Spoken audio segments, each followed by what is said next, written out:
NASA satellites constantly circle the globe, using a range of ingenious instruments to monitor the Earth's weather, climate, and biosphere. But just like our eyes, there's one thing many of them can't do: see through clouds. Luckily, there are a few instruments that are here to help.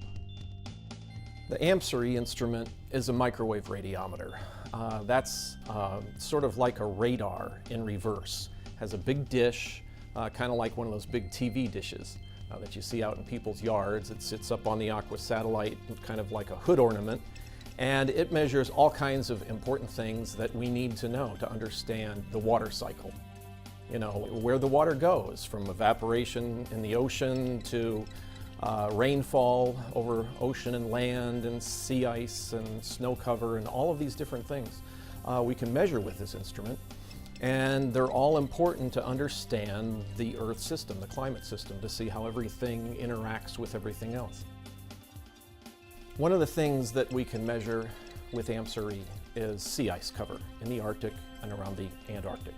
And one of the cool things you can do with this imagery that we have in the microwave, and we're looking through clouds at the sea ice, is since we cover the Arctic and Antarctic every day, day after day after day after day, and sea ice changes kind of slowly as it melts or as it freezes and as the wind pushes it around, you can make an animation of this, which ends up showing you very nicely how sea ice evolves during, let's say, the freeze portion of the winter, or during the summer melt season, and how the ice flows as the wind pushes it down past Greenland, in between Greenland and Canada.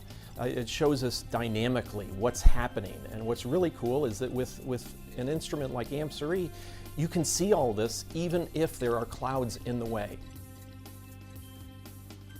Sunlight issue becomes big because in the winter time there are months without sunlight, and so for all those months where a visible satellite instrument will not allow you to get information because you didn't have sunlight, the AMSR-E microwave instrument does allow you to get the information. So with the AMSR, we can get information daytime or nighttime, and cloudy or not cloudy, about the Earth's surface.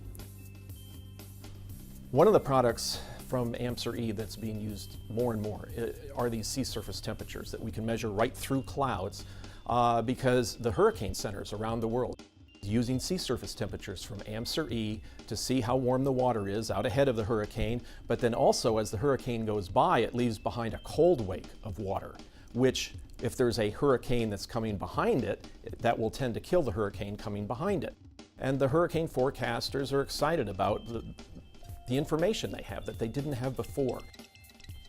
AMSR-E data also help us understand our changing climate.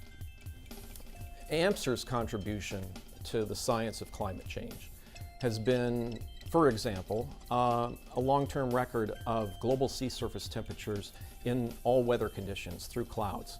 So we have this very important long-term data set showing how much is the Earth warming. What happens when the Earth cools during a La Nina event? We can ask the question, what caused the cooling? How did the cooling affect cloudiness? These are things that we can do with this long period of data that we're now getting from AMSR-E.